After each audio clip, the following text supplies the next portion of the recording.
croix me sera toujours chère.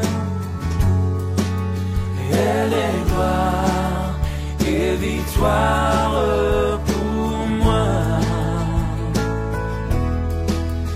Et par elle, en la maison du Père, la couronne est offerte à ma foi. Et par elle, en la maison du Père, la couronne est offerte à ma foi.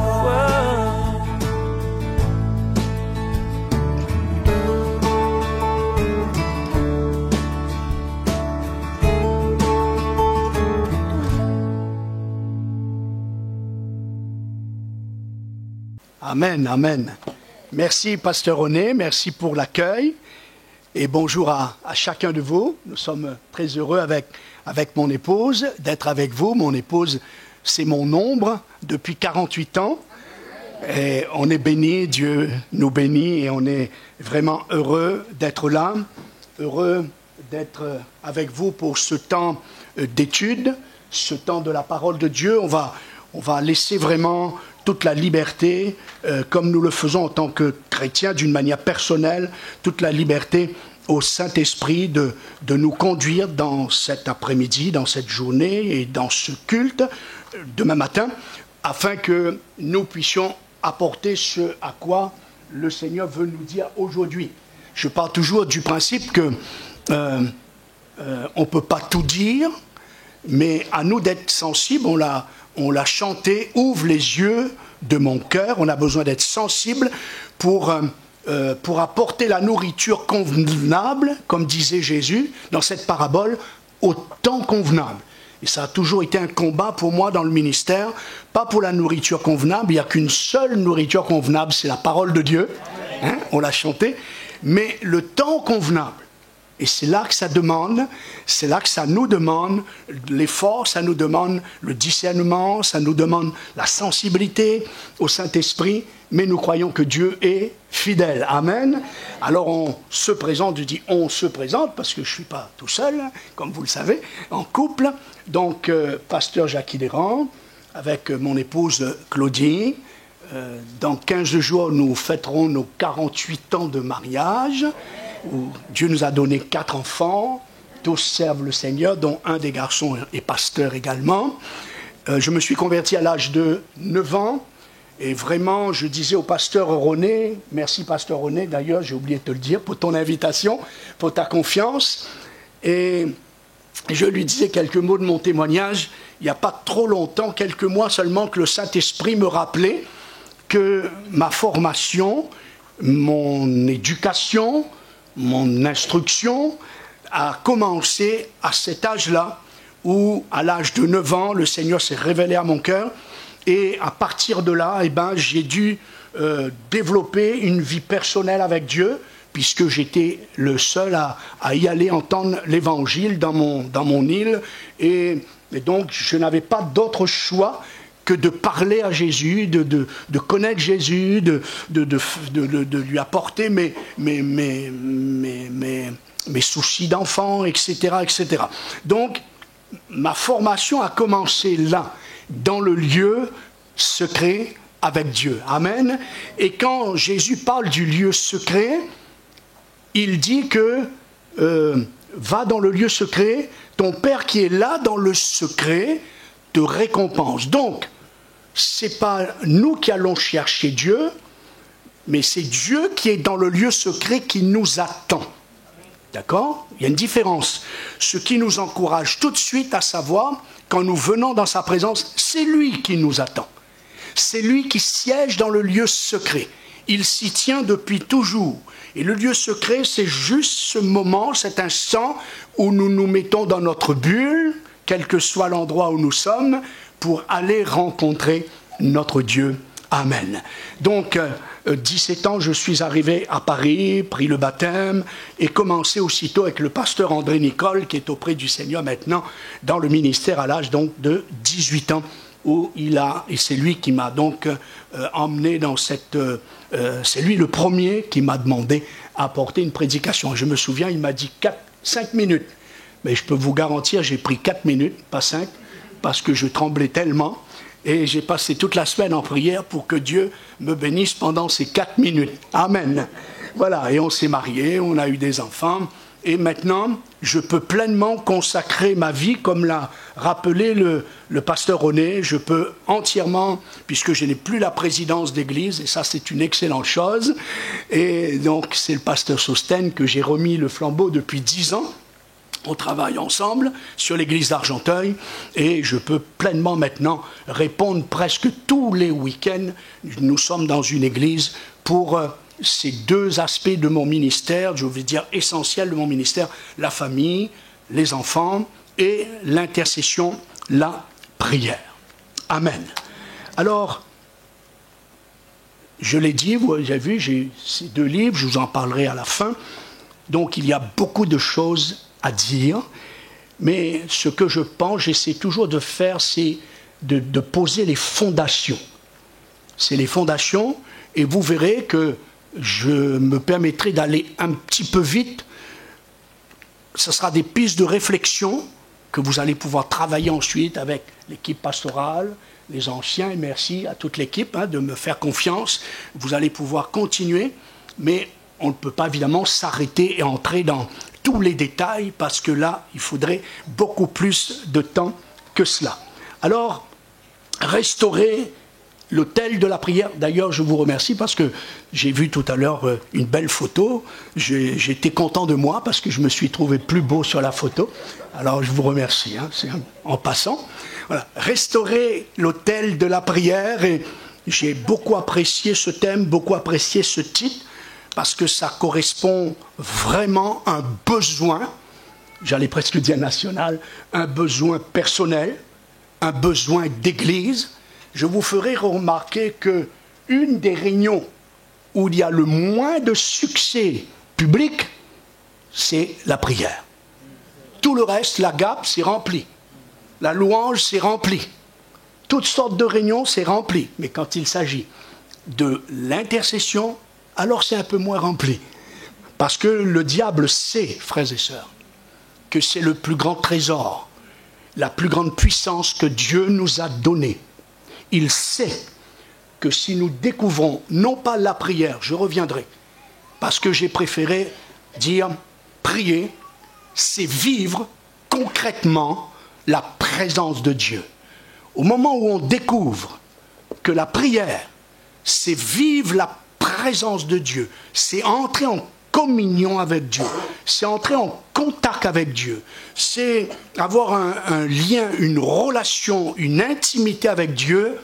C'est là que le diable sait que son royaume va s'affaiblir. Et voilà pourquoi il va tout faire pour que nous soyons éloignés le plus possible de la prière. Je parle aussi, bien sûr, dans ces 2 livres. Le premier, c'est comment devenir et être un intercesseur efficace. Nous aurons le temps de voir ce point ce matin, c'est-à-dire la prière comme toute discipline chrétienne, ça s'apprend. Vivre la présence de Dieu, ça s'apprend. On ne naît pas. On doit apprendre. Amen. Et puis la deuxième, donc je l'ai cité tout à l'heure, tellement important depuis ces 60 années de marche avec Jésus, où le Seigneur m'a aidé à comprendre que le secret de toute chose, la victoire de toute chose, ce n'est pas autre chose que de venir dans sa présence et là recevoir tout ce dont nous avons besoin. Alors, selon l'enseignement des Écritures, on va découvrir ce que j'ai appelé les 4 points cardinaux de mon autel de prière. D'accord ? Restaurer l'autel de prière, c'est premièrement la restauration de mon autel de communion personnelle avec Dieu. Donc j'ai essayé de travailler toute la semaine, chaque fois que je suis invité, je ne prends pas les notes, il faut que je retourne dans la présence de Dieu et que je sache sous quelle forme ou de quelle manière Dieu veut conduire les choses. Et c'est ce que là j'ai pour vous pour ce week-end. Donc restaurer l'autel de prière, je répète, premièrement c'est la restauration de mon autel de communion personnelle avec Dieu. Frères et sœurs, c'est pas l'Église qui va nous apprendre à prier. C'est pas les grands rassemblements qui vont nous apprendre à prier. C'est pas toute autre réunion qui va nous apprendre à prier. C'est pas parce qu'on a passé des soirées extraordinaires lors d'un concert ou autre, ou même d'un culte, tout ça, ça ne nous apprend pas à prier. Si je ne me décide pas d'une manière personnelle de développer, de découvrir, d'être enseigné par le Saint-Esprit sur ma communion personnelle avec Dieu, personne d'autre ne pourra le faire pour moi. Amen. Le pasteur pourra prêcher tous les dimanches sur ce thème, ça ne fera pas de vous un intercesseur. Il faut que vous vous décidez vous-même de mettre votre vie au service du Seigneur. Amen. J'ai noté ceci, passer du temps dans la présence de Dieu, seul, ou en couple, ou en famille, ou à l'église, comme nous le faisons maintenant, ce n'est pas du temps perdu, mais du temps investi dans le présentement et pour l'éternité. Amen. Si vous lisez Deutéronome 34, 1, 8, j'ai retiré cette application, celui qui se tiendra devant Dieu, là, en sa présence, Dieu lui-même le rejoindra et se tiendra auprès de lui. Vous trouverez ça, cette synthèse, Deutéronome 34, 1 à 8. Je reviens. Restauration de mon autel, communion personnelle avec Dieu. Deuxièmement, la restauration de mon autel de prière dans mon couple. Le couple qui prie ensemble, je dis cela à chaque célébration de mariage, le couple qui prie ensemble reste ensemble. Le couple qui prie ensemble reste ensemble. Évidemment, je fais une petite parenthèse, quand c'est possible. Si le mari est inconverti ou l'épouse est inconvertie, évidemment, ça va se passer différemment. Troisièmement, la restauration de mon autel de prière familiale. Cette recherche ensemble, avec ma famille, j'ai été béni de Dieu d'avoir 4 enfants vraiment qui aiment Jésus, qui ont été baptisés du Saint-Esprit à 5 ans, 6 ans, 7 ans. Mon fils Benjamin, qu'un frère ici m'en parlait tout à l'heure, qui le connaît, et il a été baptisé du Saint-Esprit de l'âge de 6 ans, il exerçait des dons spirituels à 8 ans. Ça, c'est le domaine d'enfant. Donc, il ne faut pas que je touche à ça, sinon je ne vais plus prêcher sur la prière. Mais nous prions ensemble, nous décidions les choses ensemble. Quand j'avais une direction, ils étaient tous là parce que je crois qu'ils avaient pleinement l'Esprit de Dieu. Ils pouvaient être une bénédiction pour mon épouse, pour moi. Évidemment, je refais une parenthèse, quand cela est possible. Quand cela est possible. Quand cela peut se faire avec des enfants qui sont convertis, etc. Et quatrièmement, la restauration de mon autel de prière communautaire avec l'Église. Nous ne pouvons pas remplacer l'un par l'autre. Tu ne peux pas remplacer la réunion de prière de l'Église à la place de ta communion personnelle. Tu ne peux pas remplacer ta communion de couple en disant « j'ai prié avec ma femme, avec mon mari, pour aujourd'hui, je n'ai pas besoin encore de prier ». Aucun ne remplace l'autre.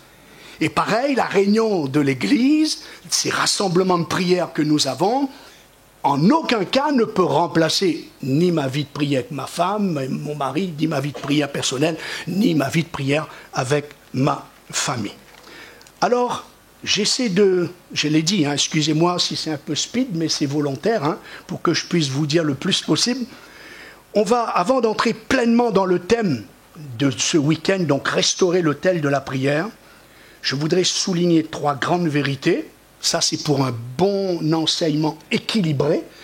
Et puis, le 4e point, ce sera une invitation. Premièrement, nous savons que Dieu exauce la prière du pécheur repentant, qui s'adresse à lui. Car avant d'être pécheur, un pécheur pardonné et sauvé, nous étions un pécheur non pardonné et perdu. Donc, heureusement que Dieu exauce le pécheur, parce que personne ne serait ici présent, sauvé, si Dieu n'exauçait pas le pécheur, parce je répète, avant d'être sauvés, nous étions pécheurs. Et c'est en tant que pécheurs que Dieu nous a entendus. Parce qu'il est écrit dans Ésaïe que Jésus a intercédé pour les coupables. Donc, il avait déjà prié pour moi. Mais ce que j'ai appris dans ma marche chrétienne, de faire attention dans l'enseignement des Écritures, de ne pas faire la différence entre une situation en tant que non-chrétien et une situation en tant que chrétien. Un pécheur le plus rempli de péché possible vient à Jésus, crie à Jésus, il est exaucé. Mais un chrétien avec un péché dans sa vie, un interdit dans sa vie, le ciel est fermé. Pour que ce soit bien équilibré, d'accord? Pour que vous ne me fassiez pas dire ce que je n'ai pas dit. Hein? Alors, deuxièmement, Dieu entend, exauce également la prière que j'appelle décousue, sans forme. Une prière faite sans une bonne structure, sans une bonne tournure. Nous n'avons pas besoin de sortir de l'université d'Harvard pour prier et être entendus et exaucés de Dieu. On est d'accord. Troisièmement, il est vrai aussi que nous pouvons parfois nous satisfaire de la prière d'entretien, dite la prière de maintenance. C'est quoi la prière de maintenance? Ben c'est la prière, vous savez, comme les automobiles, on achète, elle est neuve, et après c'est l'entretien tous les ans. Et bien parfois nous avons une vie chrétienne avec une prière de maintenance. On se lève le matin, on prie pour la journée, on prie pour notre travail, et puis c'est bon, c'est parti. C'est la prière de maintenance, c'est bien, mais il y a quand même mieux. Hein? Alors pourquoi ce week-end? L'objectif de ce week-end, j'ai noté, c'est de méditer ensemble et vous parler d'une quatrième réalité en nous basant toujours sur la parole de Dieu. Réalité que j'ai appelée la voie par excellence, qui j'espère et je prie, suscitera en chacun de vous un plus grand désir, une plus grande soif en chacun de nous, une plus grande passion, un plus grand empressement d'aller dans le lieu secret afin de vivre la présence de Dieu. Donc que Dieu continue à susciter dans cette Église, pas seulement, écoutez-moi bien, des intercesseurs qui prient en espérant et en attendant qu'il se passera quelque chose, mais des intercesseurs qui se lèvent et qui prient pour que des choses se passent. Vous me suivez? Dans la puissance du Saint-Esprit, afin que le nom du Seigneur soit glorifié. Évidemment, tous ces enseignements, vous le retrouverez dans ces livres.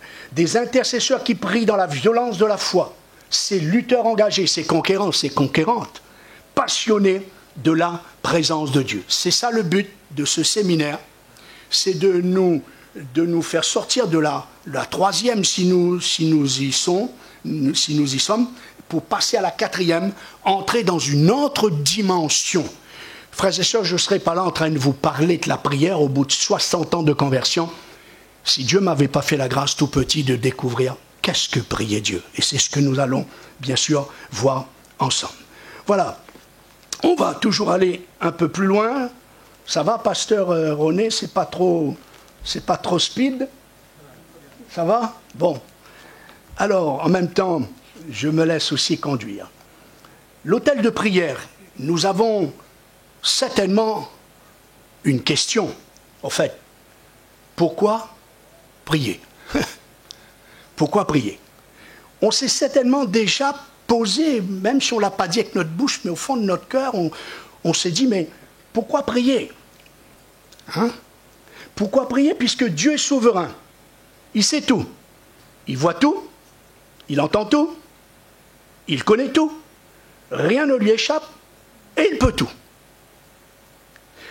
Le psaume 139 nous rappelle, tu m'as tissé dans le sein de ma mère. Tu me sondes. Tu me connais. Tu sais quand je m'assieds, quand je me lève. Tu connais mes pensées. Tu sais quand je marche, quand je me couche. Et surtout cette parole, la parole n'est pas sur ma langue que déjà tu la connais entièrement. David, ce que David a proclamé, Jésus l'a enseigné. Matthieu 6, 8. Dieu votre Père sait déjà de quoi vous avez besoin avant que vous le lui demandiez. Alors, pourquoi prier? D'accord? Alors on va répondre, on va apporter quelques réponses, on va apporter des pistes de réflexion. D'accord? Et après on peut partager. Eh bien si on commençait maintenant. D'après vous, pourquoi prier? Soyez pas timide. Hein. Communier. Alors, Pourquoi prier? Pardon? J'entends pas. S'instruire. Il a dit s'instruire. Ok. Alors, on sait que si on donne notre avis, il y aurait évidemment une multiplicité de réponses. J'en ai mis un peu. Parce que c'est une loi spirituelle. C'est un commandement de Dieu. Voilà pourquoi nous prions. Cherchez-moi et vous vivrez. La prière est une institution divine. C'est un principe divin. On ne sait pas pourquoi. Pourquoi Dieu a choisi ce moyen? Moi, je n'ai pas la réponse dans ce sens-là. Jésus nous enseigne de demander, donc c'est un principe divin. Nous prions parce que Jésus lui-même a prié. Il est notre modèle. Les apôtres, les disciples ont prié. La prière, c'est l'oxygène de l'âme. Nous le savons. Mais moi, je vais vous proposer une piste de réflexion complémentaire. Il faut que vous sachiez ce que j'aimerais que vous reteniez tout ce week-end. Si vous oubliez tout le reste, ce n'est pas grave. Mais retenez que prier, c'est vivre concrètement la présence de Dieu. Et tous mes points vont tourner autour de cela. Si j'arrive par le Saint-Esprit à vous convaincre cela, alors on a gagné. Dieu va faire de vous des hommes et des femmes qui va faire trembler le royaume des ténèbres. Amen. Alors je vous propose donc une piste, j'ai dit complémentaire. La prière ne serait-elle pas, c'est une question, un moyen que Dieu a institué afin de passer du temps de qualité avec nous? Ou encore la liberté de vivre sa présence dans une finalité d'un père avec son enfant, du berger avec sa brebis, du maître avec son serviteur, de l'époux avec l'épouse, du Créateur avec sa créature. Une manière de nous conduire dans sa sainte présence, en communion avec lui par le Saint-Esprit, et se tenir ainsi dans sa douce présence. C'est une question, hein? Dans 1 Corinthiens 1,9, Paul nous rappelle que Dieu nous a appelés à la communion de son Fils, Jésus-Christ notre Seigneur. Ou encore une autre traduction, dans l'union avec Jésus. C'est notre appel, retenez bien cela. C'est notre appel. Nous avons toutes sortes de dons, de ministères, d'appels, mais s'il y a un appel qui concerne tous les chrétiens, sans exception, c'est notre communion avec le Seigneur Jésus. Amen. Donc on va aller un peu plus loin. Restaurer l'autel de prière, c'est revenir aux fondations même de la prière, à savoir, qu'est-ce que prier? Je reviens sur ce thème. Prier, c'est vivre concrètement la présence de Dieu. Je continue. Le verbe prier, le mot prière est un mot générique, dans un sens général. Comme le mot siège, terme générique pour un fauteuil, une chaise, un tabouret. Comme le mot peur est le terme générique pour la crainte, la frayeur, l'angoisse, la panique. Comme le mot voie est le terme générique désignant les chemins, les routes, les rues, les sentiers. Ainsi, en est-il du verbe prier, c'est un mot générique dans un sens général. D'accord? On va aller plus loin. Dans Éphésiens, Paul nous enseigne de faire en tout temps par l'Esprit toutes sortes de prières. Toutes sortes de prières. Paul enseigne ici que l'Esprit nous guide, l'Esprit nous conduit en s'exprimant par toutes sortes de prières. Alors on va un petit peu quand même s'arrêter là-dessus pour bien se faire comprendre. Le Saint-Esprit peut nous conduire dans nos moments de communion dans la prière, à la prière, par exemple, d'humiliation. Hein? Voyez Jean-Baptiste, voyez Jésus, les disciples, ils ont tous commencé leur message par une invitation à la repentance. Je disais au pasteur Sosten que je ressens que si nous devrions vraiment repartir sur une année de jeûne et de prière, etc., eh ben, je pense que ce serait bien que nous donnions comme thème la repentance. Moi, je crois que nous nous sommes tellement tous dans notre vie personnelle, les vies d'église, tellement éloignés de Dieu, que je crois que c'est une force de revenir vers Dieu par la repentance. Et Paul disait, j'ai prêché à ceux de Damas, Jérusalem, la Judée, chez les païens, j'ai prêché la repentance et la conversion à Dieu. Donc, le Saint-Esprit peut, à un moment où je viens dans la présence de Dieu, puisqu'il va me conduire par toutes sortes de prières, je dois rester sensible. Peut-être dans ce moment-là, il veut que je me repens. Souvenez-vous que le prophète Joël 2,28, vous savez, la clé de ce livre, c'est le verset 28, « Après cela ». Après cela. Après cela, quoi? Si vous regardez le chapitre 1er, c'est un état de situation catastrophique qui ressemble un peu à notre pays et bien d'autres pays au monde. Deuxième chapitre, c'est un appel aux pasteurs, aux bébés, aux enfants, aux parents, à tout le peuple de se repentir. Lisez bien ces 3 chapitres de Joël. Et on arrive au chapitre 2 qui dit, après cela, après quoi? Après que le peuple, les familles, les églises s'unissent, il est dit, passez la nuit devant Dieu, et avec des larmes, repentez-vous. Après cela, dit Dieu, après cela, je répandrai de mon esprit sur toute chair. Amen. Nous sommes là donc dans ce week-end, et j'ai dit, voilà, c'est une des formes, une des expressions du Saint-Esprit à nous conduire dans toutes sortes de prières. Ça peut être donc la repentance. Le Saint-Esprit peut nous conduire dans des moments dans notre communion avec Dieu, par une prière d'humiliation, par le jeûne, mais aussi dans l'adoration, la louange. Maintenant, réfléchissons.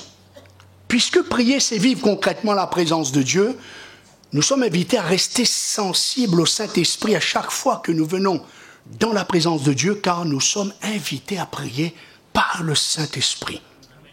Vous avez tous vécu cela, j'en suis sûr. Il y a un moment, vous venez là dans la présence de Dieu, vous venez pour rencontrer le Seigneur et vous êtes saisi par l'Esprit dans un temps d'adoration.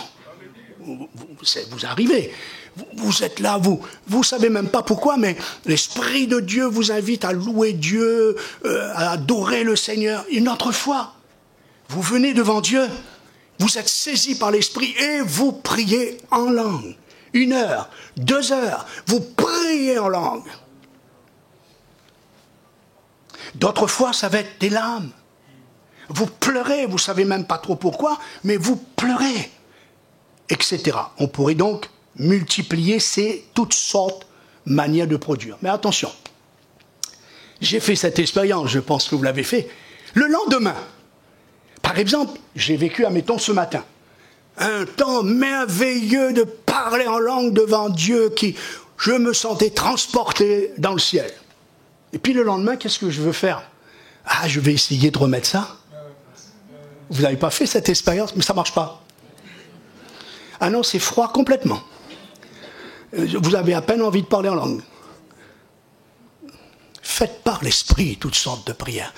Non seulement sensible de sa présence, mais sensible dans quelles toutes sortes de prières tu veux à ce moment-là, ce jour-là, dans ce temps-là, comment tu veux me conduire. D'accord? Donc ça ne marchera pas si on veut reproduire. Moi, il m'est arrivé des samedis soirs, avant le culte, le lendemain, j'aime bien rester dans la louange, minuit, 1h du matin, parce que je trouve que c'est bien pour préparer nos cœurs, etc. Et puis, quand j'essaie de le faire le samedi d'après, je vous dis, ça ne marche pas. Parce que ce n'est pas comme ça que Dieu voulait me conduire à ce moment-là. Et puis restons sensibles à l'invitation de l'Esprit à prier, parfois au moment qu'il nous appelle de le faire. Avez-vous vécu cela? Par exemple, vous êtes occupé à une activité sur votre voiture, l'aspirateur, je ne sais pas moi. Et tout à coup, vous sentez une présence de Dieu. Une invitation à t'arrêter, à prier en langue, ou prier, intercéder. Tu sens cette invitation qui vient sur toi. Je l'ai fait, cette erreur. Peut-être que vous l'avez fait comme moi, cette erreur. Alors j'ai dit, Seigneur, attends, c'est super, merci pour ta présence. Je termine, là je vais finir vite ça, et après j'arrive. Et quand j'arrive, il n'y a plus rien. Parce que ce n'est pas à Dieu de nous attendre. C'est à nous de répondre quand le Saint-Esprit a envie de passer un moment avec nous. c'est tout de suite maintenant que nous devons y répondre. Amen. Ça peut durer que 5 minutes, hein, mais 5 minutes qui peut être éternelle, une portée éternelle. Amen. Donc c'est Dieu par son esprit qui est Seigneur et c'est lui qui doit nous conduire. On peut aussi être conduit dans un moment, j'appelle ça la prière d'écoute, dans le silence. C'est pas facile de garder le silence. Hein? Je vais, quand je peux, à peu près tous les ans, les 2 dernières années, là, j'ai pas pu, j'aime me retirer une semaine, tout seul. Alors, je vais souvent au Mans, au Tébérinthe, là-bas, et puis pour être avec le Seigneur. Et un jour, j'ai dit à Dieu, mais qu'est-ce que je fais ici? J'avais encore notre dernier fils à la maison, mon épouse, je dis, mais Seigneur, qu'est-ce que je fais ici? Aussitôt, le Saint-Esprit a parlé à mon cœur. Il m'a dit ceci, je t'ai conduit à l'écart, seul, afin de t'apprendre à exercer l'art d'écouter le silence. Il n'y a que Dieu pour parler comme ça. Moi, j'aime quand Dieu parle parce qu'il parle bien. Hein. Apprendre l'art d'écouter le silence. Nous sommes dans la génération, frères et sœurs, la plus bruyante qui a existé. Les gens, je les regarde, je les observe. Même au restaurant, entre couples, chacun a son portable. Vous êtes venus pourquoi, là? Ça vous aurait coûté moins cher à rester à la maison. Vous voyez des familles, je les regarde, la fille, le fils, tout le monde est... Il n'y a pas de conversation. Vous me suivez? Vous allez chez les gens, j'ai été faire des visites où j'étais obligé de le dire, soit à l'hôpital ou à la maison. On peut éteindre la télé, là, s'il vous plaît, pour qu'on puisse prier tranquillement. Les gens veulent du bruit. Ils ne regardent pas, hein. Mais il faut qu'il y ait du bruit. Nous sommes dans cette génération la plus bruyante. Alors c'est un piège pour les chrétiens qu'ils sont appelés à vivre à 100 à l'heure. Il n'y a plus cette direction, cette obéissance de l'esprit. Il y a toujours la direction. Mais c'est l'obéissance qui nous manque, juste de nous arrêter, d'être à l'écoute. Et donc, voilà, on s'arrête devant Dieu pour que Dieu nous réapprend à écouter le silence. Vous savez, frères et sœurs, le bouddhisme, le yoga et tout ce qui s'en suit, ils ont piqué une méthode chrétienne que Dieu a donnée à son peuple et que nous n'utilisons pas. Mais ça fait partie de l'enseignement de ce que Dieu a donné à son peuple. Ces temps de paix, ces temps de silence. Avez-vous remarqué que Moïse a été sur la montagne 40 jours et 40 nuits. Mais avez-vous remarqué un petit détail? Pendant 7 jours, il a été là pour rien. Juste, Dieu était en train de l'éduquer à écouter l'art, d'écouter le silence. Pendant 7 jours, Dieu n'a pas parlé. Habitué, il était en train de former, habituer Moïse à faire silence pour pouvoir l'entendre. Écoutez-moi bien. Je ne vous ai pas dit que c'est seulement dans le silence que nous entendons Dieu. Quand mon épouse était monitrice et tout petit, on a un chant qu'on leur apprenait qu'avec des panneaux, parce qu'il n'y a pas de parole. Vous le connaissez peut-être, dans la forêt, à la campagne, au bord de l'eau, à la montagne, dans ta chambre seule, etc. Car dans le silence, Dieu parle. Bien sûr, j'ai dit que ce n'est pas que cela. Mais écoutez-moi bien. Plus que vous allez vous habituer à exercer l'art d'écouter Dieu dans le silence, plus que quand vous allez être dans un endroit le plus bruyant, Dieu pourra vous parler. Parce qu'en fait, cet exercice, vous l'avez dans votre homme intérieur.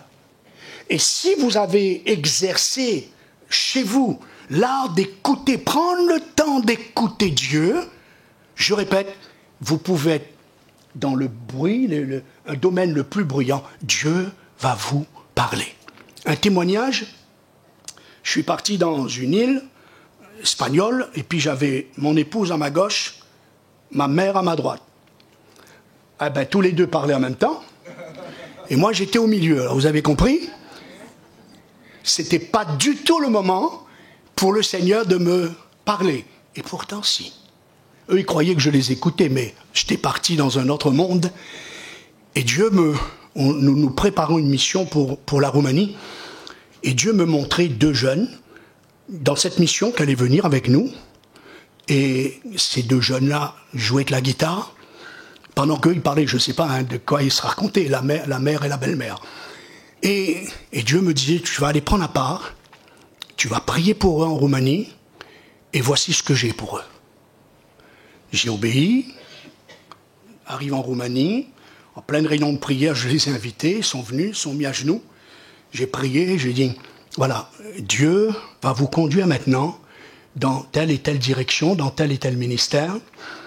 Quelques mois plus tard, ils se sont retrouvés, ils ont eu une occasion de créer vraiment un groupe magnifique. Ils ont créé des albums. Maintenant, ils tournent dans les églises, ils sont de véritables bénédictions parce que leurs chants sont souvent des thèmes des Écritures. En fait, ils ont pris beaucoup de mes prédications pour faire des thèmes de chants. Vous voyez ? Comme « Dis un mot, je serai guéri », etc. Vous voyez ? Je me répète pour vous encourager. Si vous vous exercez, vous faites l'effort tous les jours, que ce soit dans la parole, que ce soit dans l'écoute de l'esprit, vous vous éduquez à habituer à votre homme intérieur d'écouter Dieu, je me répète, vous pouvez être dans le métro, vous pouvez être dans le bus, dans le train, dans l'avion, Dieu saura vous parler. Et même s'il y a plein de bruit, que ça chante de partout, Dieu saura vous parler. J'étais dans un grand centre commercial, et comme j'aime pas trop, je vois beaucoup d'hommes comme ça, suivre mon épouse à tous les rayons, alors moi je m'assois dans le hall, et je me rappelle, je devais faire une mission, c'était ce jour-là que Dieu me donnait tout le thème de la mission. Vite, il fallait que je trouve un petit crayon, prendre mon téléphone, etc., pour noter. Pourtant, il y avait toutes sortes de bruits dans le centre commercial. Donc, je vous encourage, frères et sœurs, à développer cette discipline intérieure afin que Dieu puisse vous parler. Quand on a fait un dernier camp de jeunesse, on était à peu près 120 jeunes, j'ai fixé dans le programme, pendant une semaine, j'ai demandé aux jeunes, pendant une demi-heure tous les jours, dispersez-vous, allez dans les arbres, allez sur le chemin, allez sur le toit du centre, où vous voulez, mais pas deux ensemble. Un, seul avec Dieu, et exercez l'art d'écouter le silence, d'écouter Dieu vous parler. Waouh! Nous avons eu des retours, des témoignages magnifiques, parce qu'on a besoin d'enseigner au peuple de Dieu de retrouver ce silence intérieur pour écouter Dieu. Amen. Le Saint-Esprit peut à un autre moment nous conduire dans une prière persévérante. La persévérance n'est pas synonyme d'incrédulité, mais d'une obéissance à Dieu enseignée dans les Écritures. Je me répète, la persévérance n'est pas synonyme d'incrédulité, mais d'une obéissance à Dieu enseignée dans les Écritures. J'ai eu dans mon ministère un frère pasteur à mes côtés, et puis il m'a demandé de prier pour lui. Il avait une maladie assez importante. Prier, fait l'onction d'huile. J'ai raccourci mon témoignage. Et quelques mois plus tard, j'apprends, je ne savais même pas qu'il était entré à l'hôpital, j'apprends qu'il est décédé. Alors j'en parle à son épouse, mais je dis, mais je n'étais pas au courant, comment ça se fait, etc. Il m'a dit, vous savez, pasteur, mon mari avait pour principe, on prie une fois, Dieu a entendu. Et si on prie à nouveau, c'est de l'incrédulité. Cet homme est mort, un homme de Dieu, cet homme est mort, pas parce qu'il avait péché, mais parce qu'il n'avait pas compris l'enseignement des Écritures. Il a mélangé l'incrédulité et la persévérance. C'est pour ça que maintenant j'enseigne. À partir de son expérience, j'ai compris qu'il fallait davantage insister que la persévérance est une obéissance à l'enseignement des Écritures. Quand je persévère, je ne suis pas en train de déclarer mon incrédulité, mais mon obéissance ou certaines fois, certaines situations, Dieu me demande de persévérer, Dieu me demande de recommencer, Dieu me demande de combattre et de combattre encore. Amen. On va plus loin. Le Saint-Esprit peut nous conduire dans nos moments de communion avec Dieu dans une prière parlée en langue. Alors, je ne sais pas si c'est l'âge, mais plus que les années passent, plus que c'est ce style de prière que Dieu me fait faire presque 24 heures sur 24. On ne va pas pouvoir entrer dans les détails, je vais développer ça dans ma mission en Belgique dans 15 jours, mais je vous laisse juste 1 Corinthiens 14, où là, il nous est enseigné au moins 5 raisons du pourquoi parler en d'autres langues. 5 raisons du pourquoi parler en d'autres langues. Nous continuons. Je peux être conduit dans ce fameux toutes sortes de prières par une prière prophétique, déclaration. Vous êtes là devant Dieu, puis le Saint-Esprit vous saisit et vous déclarez des choses, vous confessez des choses. Non pas parce que c'est vous qui le dites, non, c'est vraiment une déclaration qui vient de l'Esprit. Vous savez, c'est pas parce qu'on déclare quelque chose à quelqu'un que ça va arriver. Quand les prophètes déclarer quelque chose, c'est qu'il disait avant, ainsi parle l'Éternel. Il faut que ce que tu déclares sur la vie de quelqu'un vient de Dieu. Ne pas confondre avec de nous bénir les uns les autres, car c'est écrit, c'est aussi notre appel, bénissez-vous les uns les autres. Ça, c'est différent. Nous sommes appelés à nous bénir, à souhaiter des belles choses à notre frère et sœur, mais je parle de déclaration où la personne dit, oui, je reçois. Mais il faut que ça vienne de Dieu, ce que je suis en train de te dire pour que ça s'accomplisse. Et non pas un souhait de celui qui voudrait pourtant te bénir. Amen. Parce que l'apôtre Paul dit, vous pouvez tous prophétiser successivement. On peut prophétiser en parlant avec un frère, une sœur, on peut, tout en discutant avec quelqu'un, on peut prophétiser. Toutes sortes de prières peut être la prière combattante, exemple de Caleb, Nombre, pour ceux qui notent 13-30, montons. Emparons-nous du pays, nous y serons vainqueurs. Donc, je m'arrête là. Faites en tout temps par l'Esprit toutes sortes de prières, par l'Esprit. Donc, Dieu m'invite à venir dans sa présence, car prier, c'est vivre concrètement la présence de Dieu. Maintenant que je suis là, Saint-Esprit, prends le relais. Emmène-moi dans la direction que tu veux me conduire maintenant. Et puis on attend.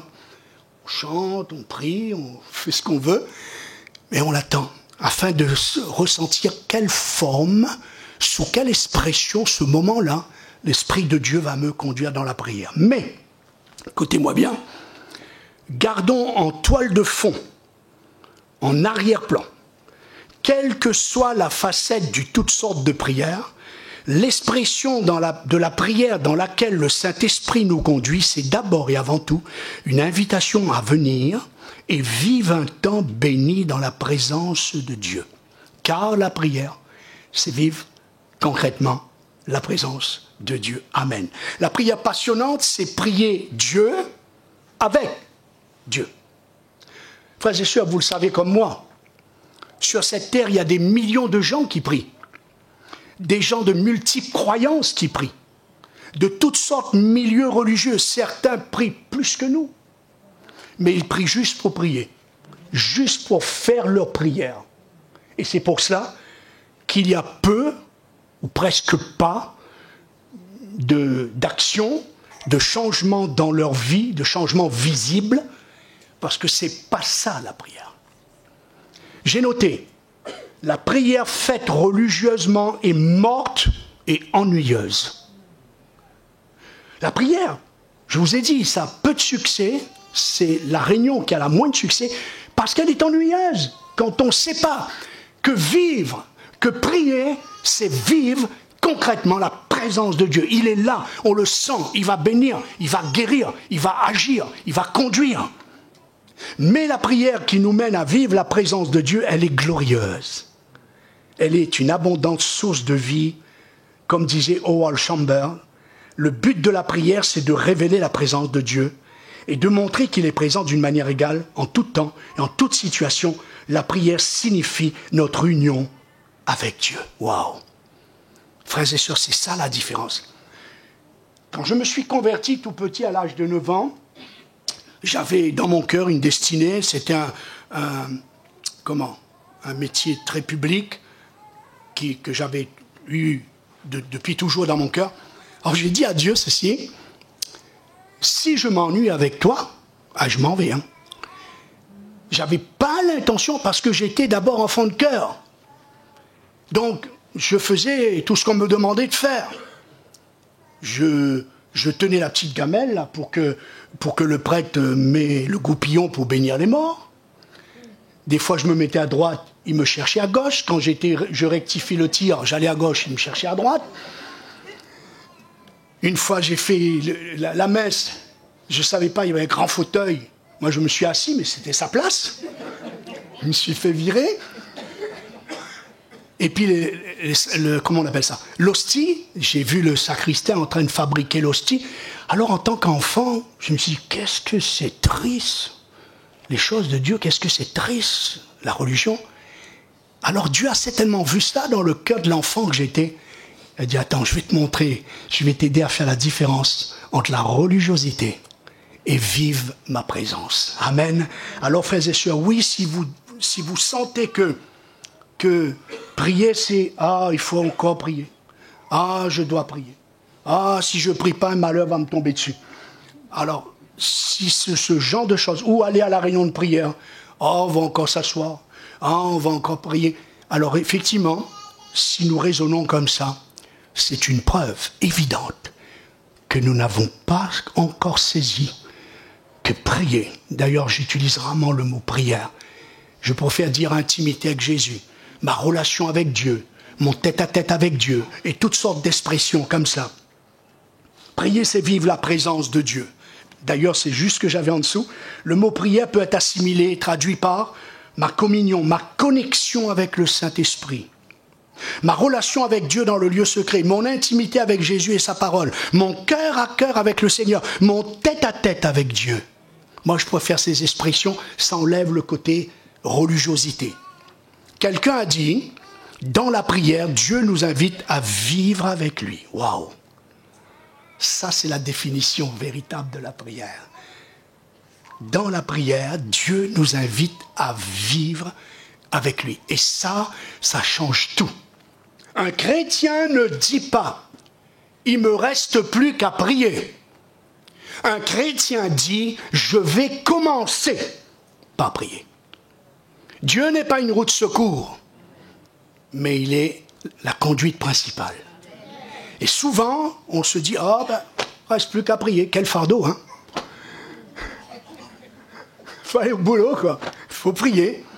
Non, le chrétien dit, je vais commencer. On doit tout commencer par d'abord aller dans sa présence. Et là, ça fait toute la différence. Vous savez, parfois dans le ministère, pasteur René vit cela, les anciens, les autres pasteurs qui sont là, nous connaissons tous cela, des temps difficiles dans le ministère. J'avais un jeune homme qui avait perdu son épouse comme ça, l'accouchement, il y avait déjà une petite fille, des drames comme ça, nous n'avons pas des réponses, nous le saurons un jour au ciel, et pourquoi, bref. Et son cousin et sa cousine est venus pour l'inhumation de son épouse, des jeunes de mon âge à l'époque, 24, 25 ans, et on les a raccompagnés parce qu'ils n'avaient pas le permis. Et le pasteur m'a demandé de rester avec ce frère pendant tout le week-end. Vous savez, on n'a rien à dire à ces moments-là. Il rit, je ris. Il pleure, je pleure. Il prie, je prie. Quand un membre souffre, l'autre souffre. Quand un membre... Voilà, il n'y a pas de mots. N'essayez pas de chercher, il n'y en a pas. Juste notre présence, juste notre amitié, juste notre amour.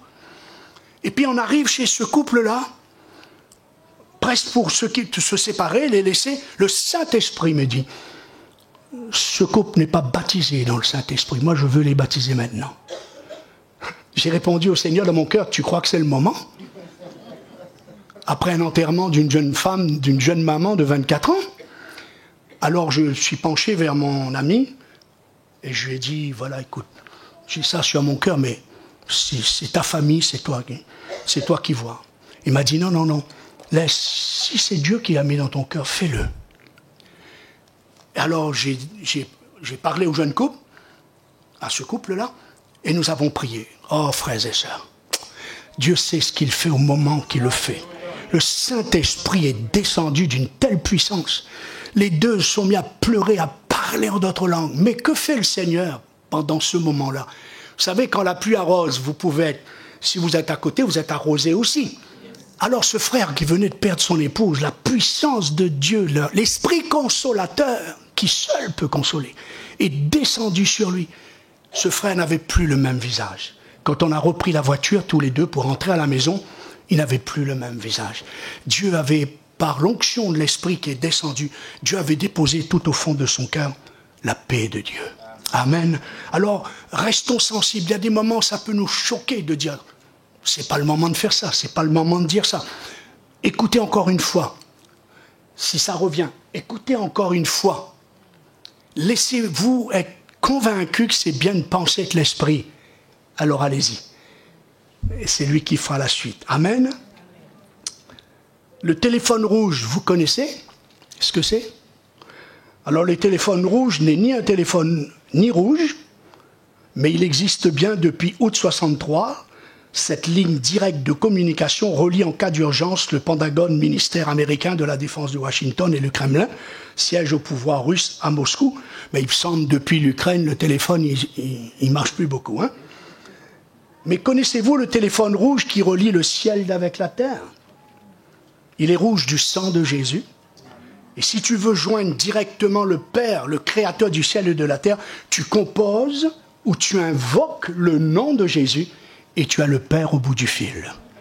Ça, c'est le privilège d'enfant de Dieu. Amen. C'est l'heure, ça, c'est ça? Tu m'as mis la pendule, là? 10h moins 10 ou midi moins 10? Midi moins 10. Qu'est-ce qu'on fait, pasteur? On continue? Tu m'avais dit jusqu'à minuit, pas plus tard. Hein? D'accord? Ça va? Il y a peut-être juste une question qui vous est venue pendant que je parle. Alors, excusez-moi, mais c'est volontaire. Hein? C'est pour vous apporter le plus possible. Après, à vous de jouer avec tout cela pour vous approfondir vous-même, parce que c'est personnel. Hein? C'est personnel. Sur la persévérance, ça a été clair. Les pasteurs, hein, n'hésitez pas. Ça a été clair ce que j'ai dit par rapport à la persévérance. D'accord? Ou d'autres thèmes, bien sûr. Alors, on va s'encourager mutuellement pour se rappeler que la prière, vive la présence de Dieu comme toute autre discipline chrétienne, ça s'apprend. Oui, c'est vrai, on dit souvent, on apprend à prier en priant. Oui, mais c'est qu'une partie de la vérité. C'est pour ça que j'ai créé ce premier livre. Pardon, je me reprends. C'est pour ça que Dieu m'a conduit à écrire. Je ne suis pas un écrivain. Je n'ai jamais su un jour que j'écrirais. Mais c'est poussé par le Saint-Esprit, a dit le Seigneur, que des hommes ont parlé de la part de Dieu. J'ai pris beaucoup de temps. Je n'ai pas ces capacités. D'autres, c'est plus facile. Mais j'ai obéi. Et donc, le livre « Comment devenir ?» Comment devenir, on devient et être. Comment devenir dans le but d'être? Pas non plus être toujours un enfant, mais devenir un adulte. Donc les disciples, voyant Jésus prier, sont interpellés, ils font une demande percutante. Seigneur, enseigne-nous, apprends-nous à prier. Et comment Jésus va-t-il réagir à cette demande? Tout simplement en répondant à leur demande. Voici donc comment vous devez prier.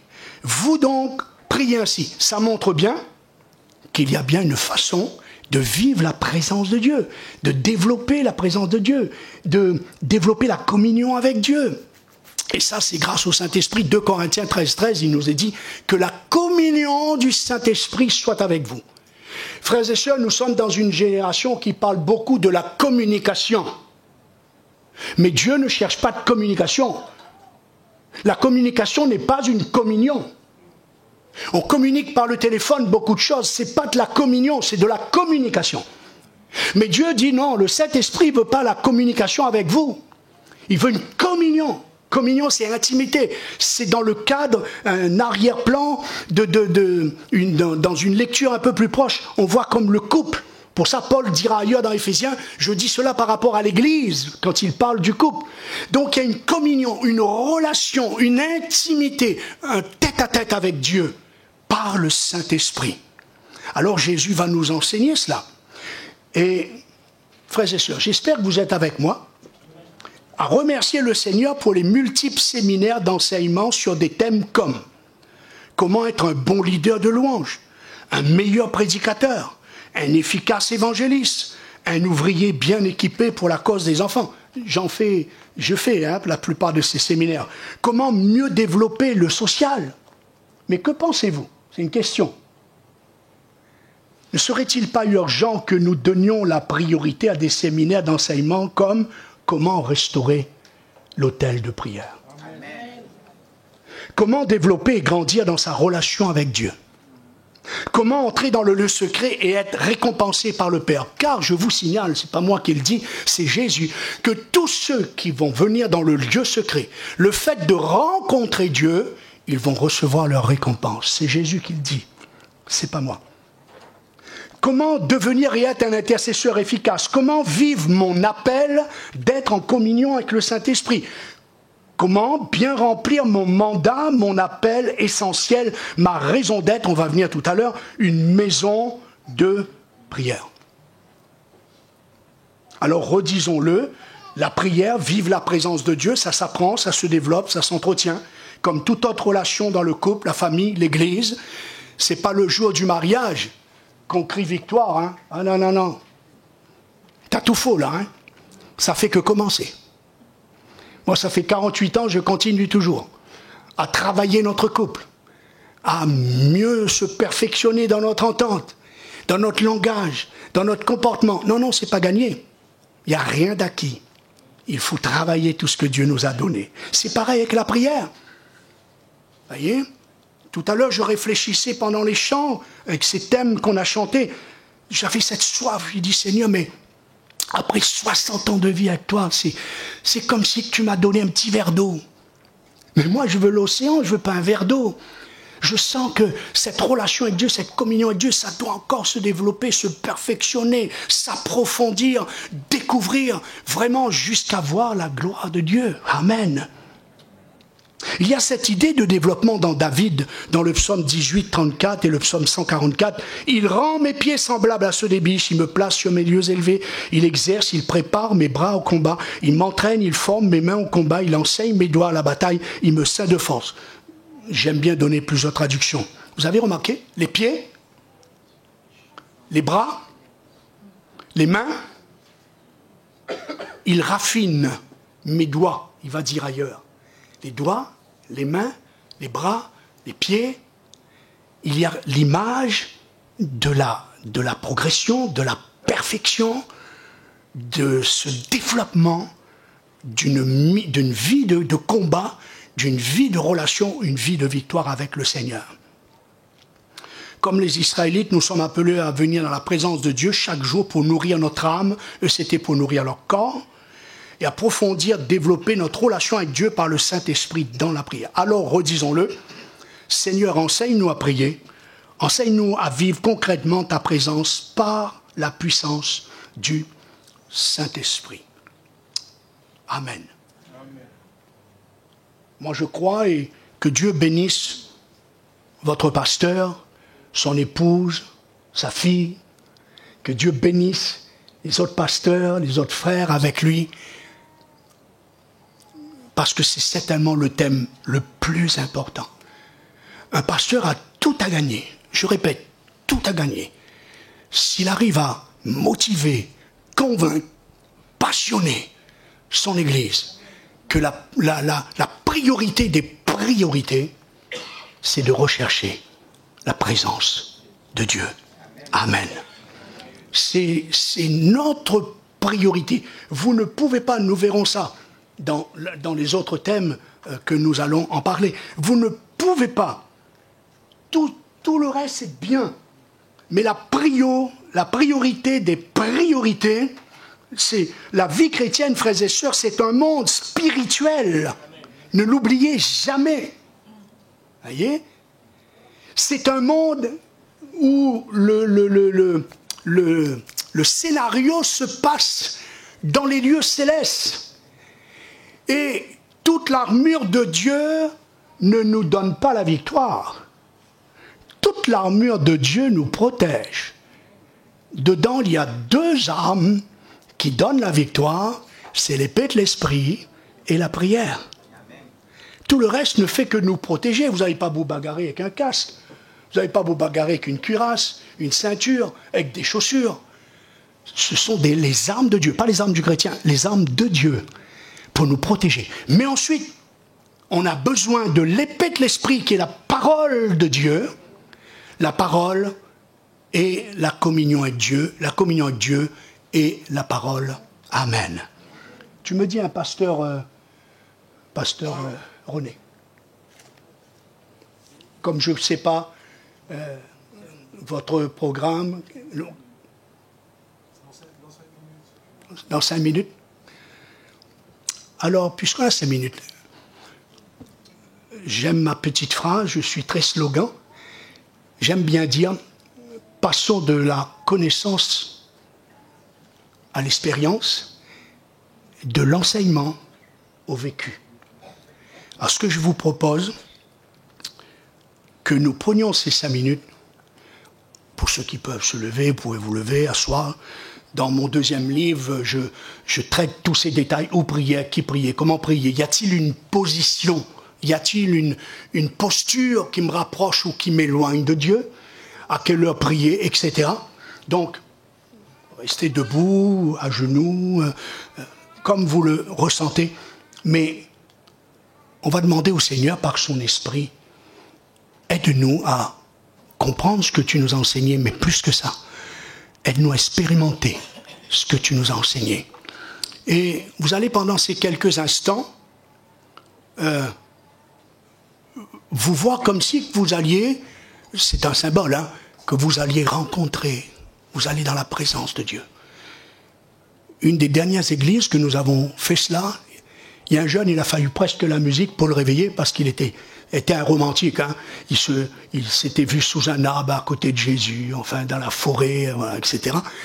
Parce qu'il me disait, mais pasteur, mais j'ai jamais vécu cela. Alors, si vous voulez bien, on peut se lever ensemble. Si quelqu'un est disponible pour le piano, juste pour la musique, et puis on va ensemble dire, on va aller dans la présence de Dieu. Il peut se passer quelque chose au plus profond de vous-même dans ce moment-là. J'ai appris de Dieu depuis petit, frères et sœurs, Dieu est humble. Dieu est humble. La première chose qui m'a touché dans le Seigneur, avant de découvrir son amour, j'ai été terrassé en tant qu'enfant de dire qu'un Dieu si grand, et c'est un chant ça, hein, a pu penser à moi. Dieu est humble. Ça veut dire que on peut vivre des grandes choses dans des humbles moments. Là, vous pouvez vivre une belle expérience de vivre concrètement la présence de Dieu dans ce humble moment.